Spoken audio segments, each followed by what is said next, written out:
Good morning प्रिय विद्यार्थियों। एक बार फिर से यूट्यूब चैनल पर आप सब लोगों का स्वागत है। मैं Pawan Kumar Sharma, Indian public senior secondary school Ranauli, और अपने स्कूल के चैनल आईपीएस एजुकेशन हब को लाइक करें, सब्सक्राइब करें और ज़्यादा से ज़्यादा ऑनलाइन क्लासों का लाभ उठाएं। पिछले वीडियो में हमने देखा कि कुछ तकनीकी मिस्टेक के कारण आप लोगों के पास उसकी आवाज़ जो है सही आ नहीं पाई। एक बार फिर से उसके लिए मैं क्षमा चाहता हूँ। आज एक बार फिर से वही मैं वीडियो आप सब लोगों को सेंड कर रहा हूँ। आप दोबारा उसको देखें, सुनें और पढ़ें। इसके लिए एक बार फिर से आज हम पढ़ने जा रहे हैं अलंकार।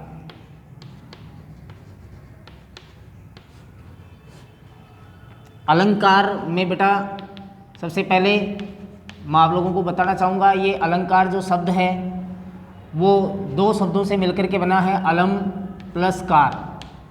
अलम का मतलब होता है गहना या आभूषण, कार का मतलब होता है करने वाला, अर्थात आभूषण करने वाला, काव्य की शोभा बढ़ाने वाला। जिस प्रकार से आभूषण या गहना पहनने से स्त्री के शरीर की शोभा बढ़ती है, ठीक उसी प्रकार से अलंकार का महत्व होता है। काव्य के अंदर काव्य की शोभा अलंकारों से बढ़ती है, जैसे गहनों से स्त्री के शरीर की शोभा। तो इस प्रकार से हमारे चैप्टर नंबर जो 3 अपन पढ़ रहे हैं अलंकार, जो कि आपके 8 अंक का एग्जाम में पूछा जाता है। 4-4 नंबर के 2 क्वेश्चन आते हैं और 2 अलंकार आते हैं। 8 अलंकार आपके कोर्स में हैं, उनमें से कोई भी 2 अलंकार 2 क्वेश्चनों के रूप में पूछे जाएंगे। इसके लिए आप अलंकार को ध्यान से पढ़ें और तैयार करें, होमवर्क की कॉपी में काम करें और याद करें। अब देखिए, अलम का मतलब गहना या आभूषण। काव्य की शोभा बढ़ाने वाले जो शब्द होते हैं वो अलंकार कहलाते हैं। सबसे पहले आप इसकी परिभाषा लिख लें, अलंकारों की परिभाषा क्या है। तो आप परिभाषा लिखें कि काव्य के अंदर अलंकार जो होते हैं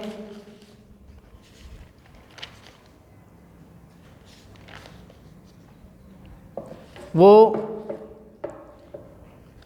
काव्य की शोभा बढ़ाने वाले धर्म हैं। तो आप लिखें, काव्य की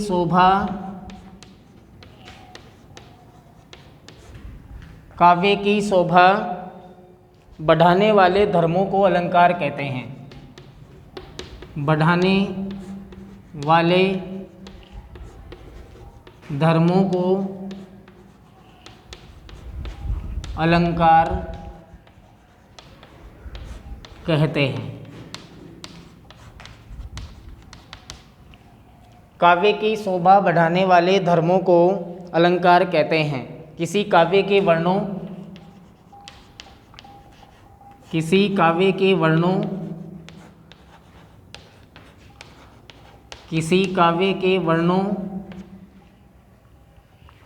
शब्दों तथा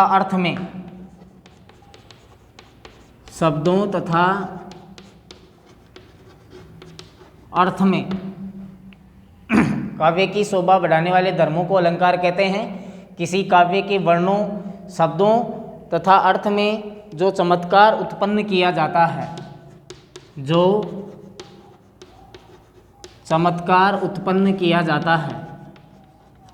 चमत्कार उत्पन्न किया जाता है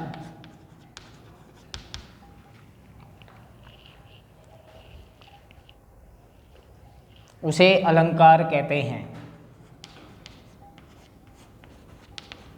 उसे अलंकार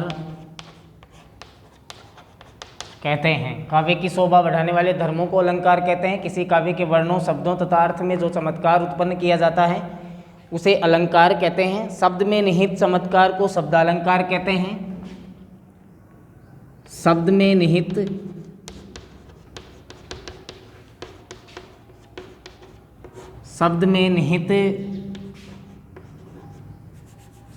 निहित चमत्कार को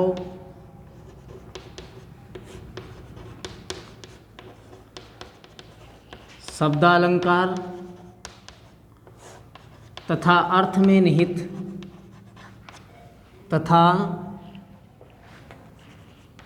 अर्थ में निहित चमत्कार को अर्थालंकार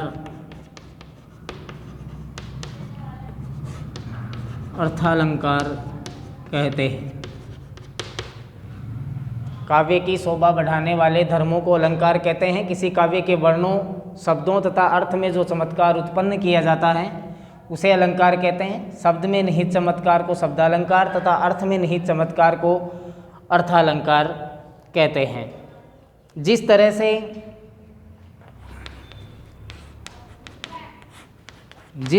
से स्त्री के शरीर की शोभा, स्त्री के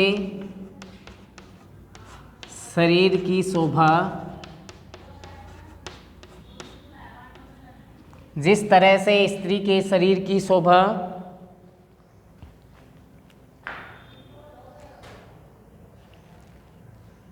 आभूषण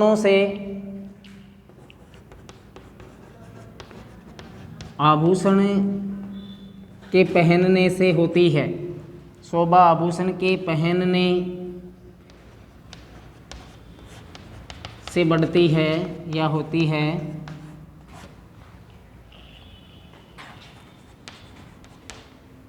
काव्य में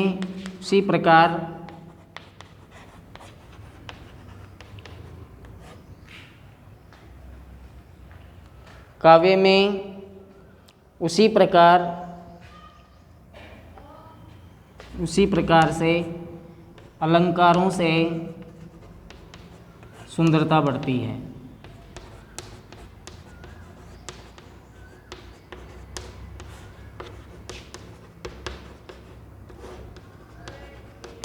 ये है आपका अलंकार। जिस प्रकार से उदाहरण है इसका, अलंकार की परिभाषा और उदाहरण जब आपको लिखना हो तो आप लिखें नाची अचानक ही उठे। नाची अचानक ही उठे, नाची अचानक ही उठे, बिनु पावस वन मोर, बिनु पावस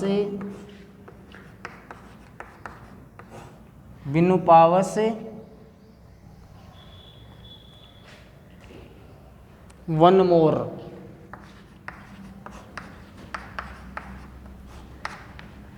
नाची अचानक ही उठे, बिनु पावस वन मोर, जानती हूँ नंदती, जानती हूँ नंदनी, जानती हूँ नंदनी, नंदित करी यह दिशि, नंदित ये इस प्रकार से है, जानती हूँ नंदित करी यह दिशि नंद किशोर, करी यह दिशि नंद किशोर।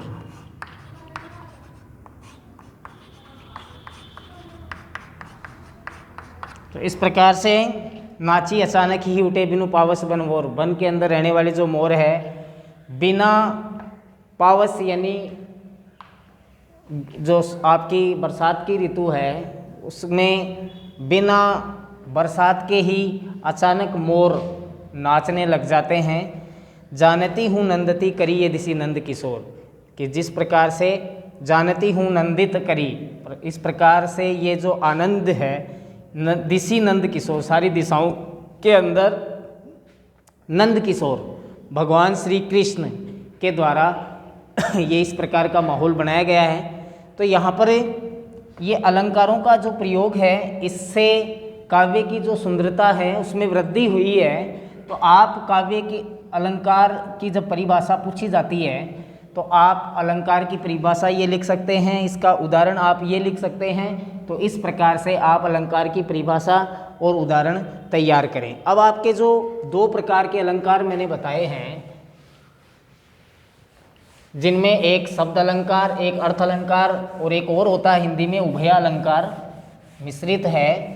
लेकिन अपने साहित्य के अंदर दो प्रकार के अलंकार पूछे जाते हैं। शब्द अलंकार और अर्थ अलंकार।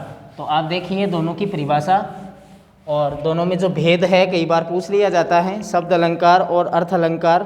तो इस प्रकार से किस प्रकार आप कर सकते हैं कि शब्द अलंकार और अर्थ अलंकार में क्या अंतर है। तो सबसे पहले शब्द अलंकार और उसके बाद हम पढ़ेंगे अर्थ अलंकार, और एक और जो होता है आपका उभयालंकार, जो अपने नहीं चलता है, उभयालंकार। दो ही प्रकार के पूछे जाते हैं, शब्द अलंकार और अर्थ अलंकार। तो देखिए, जहाँ काव्यगत सौंदर्य, जहाँ काव्यगत सौंदर्य, जहाँ काव्यगत सौंदर्य उसमें प्रयुक्त शब्दों में निहित होता है, उसमें प्रयुक्त शब्दों में निहित होता है।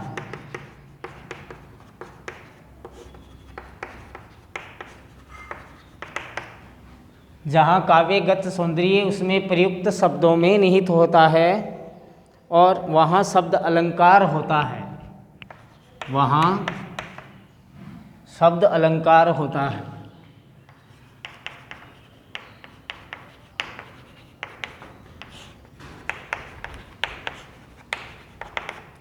जहाँ काव्यगत सौंदर्य उसमें प्रयुक्त शब्दों में निहित होता है, वहाँ शब्द अलंकार होता है। उस प्रयुक्त शब्द के स्थान पर उस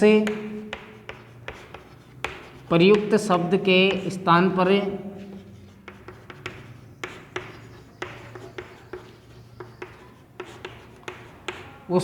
वहाँ पर शब्द अलंकार होता है। उस प्रयुक्त शब्द के स्थान पर जो है उसका पर्यायवाची शब्द रखने से, उसका पर्यायवाची शब्द रखने से, पर्यायवाची शब्द रखने से, उसका पर्यायवाची शब्द रखने से चमत्कार नष्ट हो जाता है।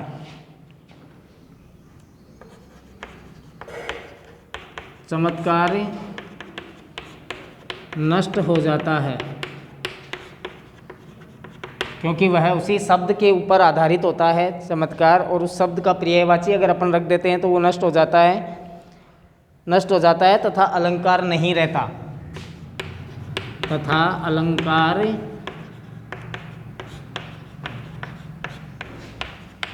नहीं रहता। तो इस प्रकार से यह आपका शब्द अलंकार है। अर्थ अलंकार में चमत्कार अर्थ में निहित होता है, अर्थालंकार में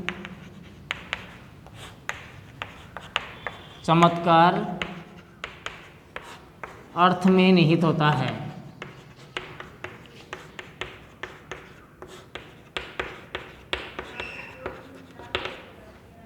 अर्थालंकार में चमत्कार अर्थ में निहित रहता है तथा शब्दों को बदलने में उस पर कोई प्रभाव नहीं पड़ता, तथा शब्दों को बदलने में, शब्दों को बदलने में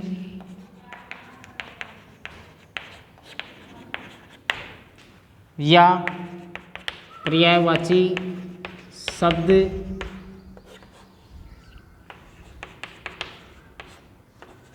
आने पर भी उस पर कोई प्रभाव नहीं पड़ता।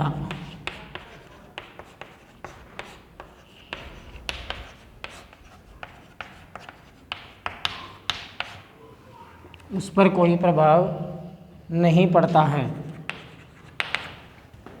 कोई प्रभाव नहीं पड़ता है। उदाहरण, जैसे इसका भी आप उदाहरण लिख सकते हैं। तरनी तनुजा तट, तरनी तनुजा तट, तरनी तनुजा तट, तमाल तरुवर, तमाल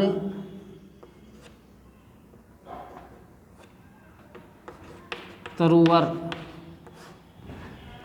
तरनी तनुजा तट तमाल तरुवर बहु छाए,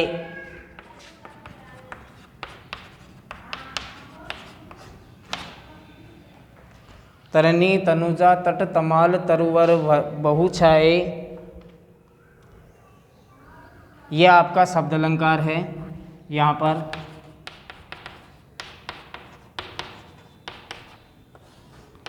इन तरनी तनुजा तट तमाल कोई भी शब्द का अगर अपन यहाँ पर पर्यायवाची रख देते हैं तो जो चमत्कार है इस पंक्ति का वो खत्म हो जाएगा और वो प्रभाव नहीं रहेगा। इसलिए यहाँ पर शब्द अलंकार है, क्योंकि सारा का सारा जो चमत्कार है वो शब्दों पर आधारित है।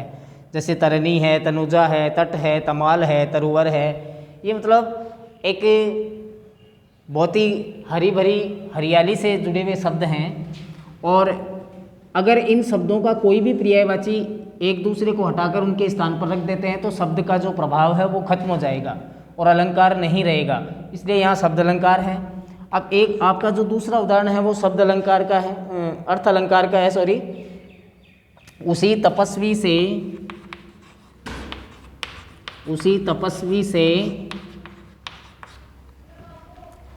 तपस्वी से लंबे थे देवदारू,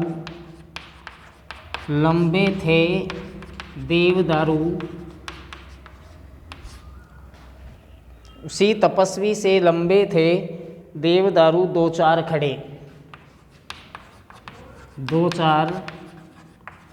खड़े। यहाँ पर अगर अपन किसी शब्द को उसका पर्यायवाची भी रख देंगे तो अर्थ में कोई प्रभाव नहीं पड़ेगा, और जब अर्थ में कोई प्रभाव नहीं पड़ता है तो वहाँ पर अर्थ अलंकार होता है। तो ये आपके शब्द अलंकार और अर्थ अलंकार में भेद हैं। आप इसको अपनी कॉपी में लिखें और याद करें। आज अपन सबसे पहला जो अलंकार पढ़ेंगे बेटा वो है आपका अन्योक्ति अलंकार। जो आपके 8 अलंकार चैप्टर से जुड़े हुए हैं उनमें से सबसे पहला जो अलंकार पढ़ने जा रहे हैं वो है आपका अन्योक्ति अलंकार। देखिए,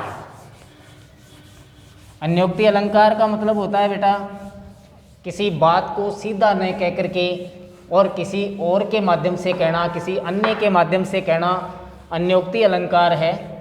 बात जो कहनी होती है किसी से उसको सीधा न कह करके किसी अन्य के माध्यम से, उसी के समान किसी अन्य के माध्यम से जब वो बात अपन कहते हैं तो वहाँ पर अन्योक्ति अलंकार होता है। सबसे पहला अलंकार है आपका जो कि 12वीं क्लास साहित्य आर्ट्स में व्याकरण के चैप्टर में तीसरा जो चैप्टर हम पढ़ रहे हैं अलंकारों का, उसका सबसे पहला अलंकार है अन्योक्ति अलंकार। और अन्योक्ति अलंकार की सबसे पहले आप सब लोग लिखेंगे परिभाषा। परिभाषा के अंदर आप लिखिए बेटा, इसमें 2 चीज़ होती है, एक तो होती है प्रस्तुत और एक होती है अप्रस्तुत। अर्थात जो प्रस्तुत है वो उपमान है और जो अप्रस्तुत है वो उपमेय है। प्रस्तुत उपमान अर्थात हम जिसके बारे में बात कर रहे हैं, और अप्रस्तुत जो हमारे पास नहीं है, जिसकी हम उपमा दे रहे हैं, जिसके माध्यम से हम बात कह रहे हैं। तो ये उपमान जो होता है वो प्रस्तुत होता है और उपमेय जो होता है वो अप्रस्तुत होता है। जैसे आप यहाँ समझ सकते हैं कि चंद्र मुखम, तो यहाँ पर चंद्र जो है वो अप्रस्तुत है और जो मुख है वो प्रस्तुत है। मुख को चंद्रमा के समान बताया जा रहा है, प्रस्तुत को अप्रस्तुत के समान बताया जा रहा है। तो इस प्रकार से अप्रस्तुत जो है वो आपका उपमेय है।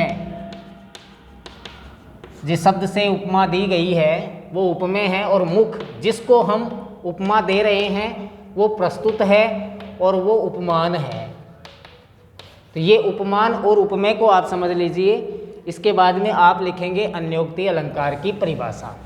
देखिए, अन्योक्ति अलंकार की परिभाषा मैं आपको बता रहा हूँ।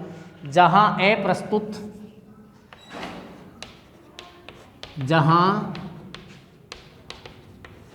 अप्रस्तुत जो कि आपका क्या है उपमेय, कोष्टक में लिख लें, जहाँ अप्रस्तुत सॉरी, अप्रस्तुत जो है वो उपमान होता है बेटा, इसमें थोड़ा सॉरी, ये उपमान है और ये उपमेय है।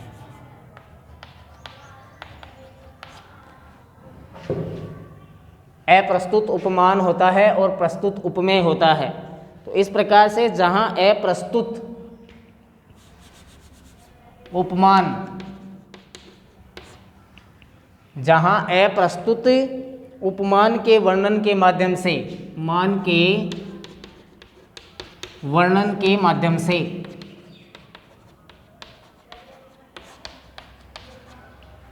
जहां अप्रस्तुत उपमान के माध्यम वर्णन के माध्यम से प्रस्तुत उपमेय, प्रस्तुत जो कि आपका उपमेय है,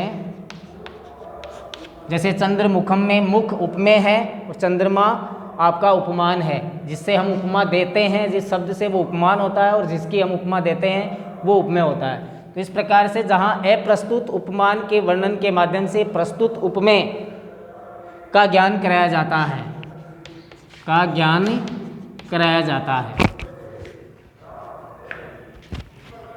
का ज्ञान कराया जाता है।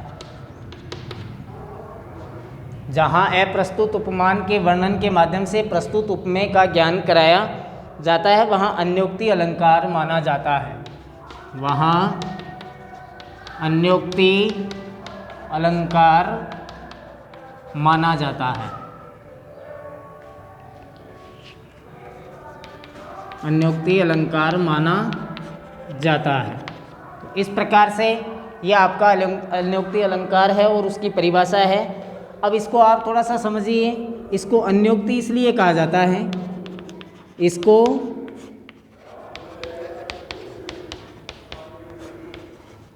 अन्योक्ति अलंकार इसलिए कहा जाता है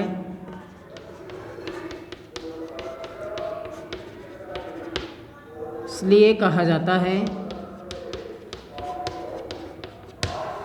कि जिससे कुछ कहा जाता है, कुछ कहना होता है, जिससे कुछ कहना होता है, उसे सीधा न कहकर, सीधा न कहकर उसी के समान, उसी के समान, सीधा न कहकर उसी के समान किसी के माध्यम से, किसी के माध्यम से वह बात कही जाती है, किसी के माध्यम से कहा जाता है।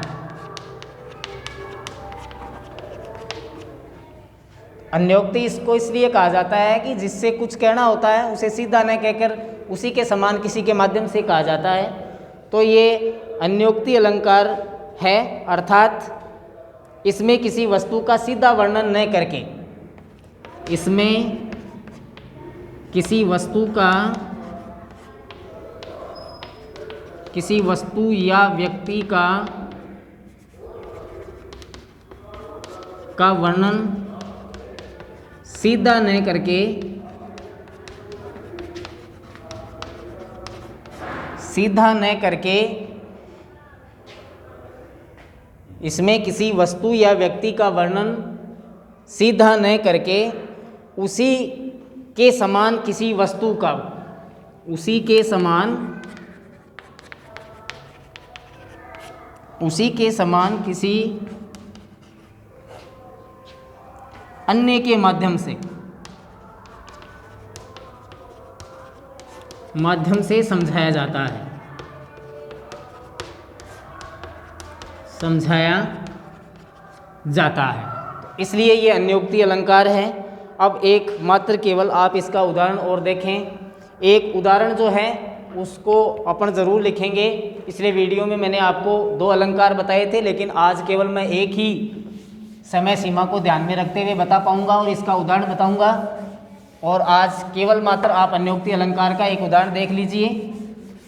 देखिए, अन्योक्ति अलंकार है, यहाँ पर अली और कली 2 शब्द आएंगे जिनके माध्यम से आप समझेंगे इस बात को। नहीं पराग, नहीं पराग नहीं मधुर मधु, मधुर मधु, नहीं पराग नहीं मधुर मधु, नहीं विकास इही काल, नहीं विकास इही काल,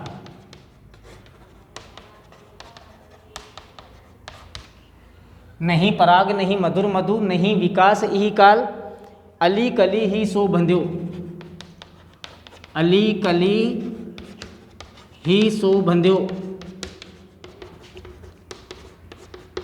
आगे कौन हवाल। तो इस प्रकार से बेटा यहाँ पर जयपुर के राजा जयसिंह को सचेत किया गया है कि वो अपने नवोडा रानी के प्रेम में मुग्ध हैं और राज्यकाल को भुला बैठे हैं। तो कवि बिहारी जी ने यहाँ पर इस दोहे के माध्यम से उन्हें समझाया है, नहीं पराग नहीं मधुर मधु, कि अभी तो इस फूल में पूरी तरह से पराग भी नहीं है, नहीं कोई इसमें मधु है, यही विकास यही नहीं विकास यही काल, अर्थात इसके अभी विकसित होने का समय नहीं है। ये नवोडा जो रानी है अभी पूरी तरह से जवान नहीं हुई है, ये अली कली ही सो बंध्यो, अभी ये एक कली है और आप अभी से इस पर इतना मुग्ध है, आगे कौन हवाल, जब ये जवान होगी अर्थात विकसित होगी ये कली, तब राज्य का क्या होगा। इस प्रकार से बात को सीधा न कह करके बिहारी जी ने, और अली कली के माध्यम से, अली जो है उसका अर्थ होता है भंवरा जो फूलों पर मंडराता है, जो राजा जयसिंह की ओर संकेत है। जयसिंह को यहाँ पर अली बताया गया है और कली जो है उसकी नवोढा रानी को बताया गया है, और उसके प्रेम में राजा जयसिंह जो है वो मुग्ध है, पूरी तरह से राज्यकाल को भुला बैठे हैं। इसलिए यहाँ पर बताया है कि इसमें न तो अभी पराग है, न भी इसमें कोई मधु है, न विकास यही काल, नहीं इसके विकसित होने का कोई समय है, अभी ये फूल बनने में बाकी है, फूल बनेगी खिलेगी अर्थात जवान होगी। अली कली ही सो बंध्यो, अभी से ये भंवरा इस कली पर इस कदर मंडरा रहा है, आगे कौन हवाल, तो आगे जब ये जवान होगी, ये फूल बनकर के पूरी तरह से खिल जाएगी ये कली, तो आगे आप किस प्रकार से कितना मुग्ध हो जाएंगे। इस बात को बिहारी जी ने जयपुर के राजा जयसिंह को सचेत करने का प्रयास किया है। वो राज्य व्यवस्था को जो है व्यवस्था को बुला बैठे हैं। तो किसी बात को सीधा न कह करके किसी के माध्यम से समझाना अन्योक्ति अलंकार का लक्षण है, अन्योक्ति अलंकार कहलाता है। आज के इस वीडियो में विद्यार्थियों बस मैं इतना ही आपको पढ़ा पाऊंगा, कल एक और इसके समान ही दूसरा वीडियो मैं आपको भेजूंगा। धन्यवाद प्रिय विद्यार्थियों, नमस्कार।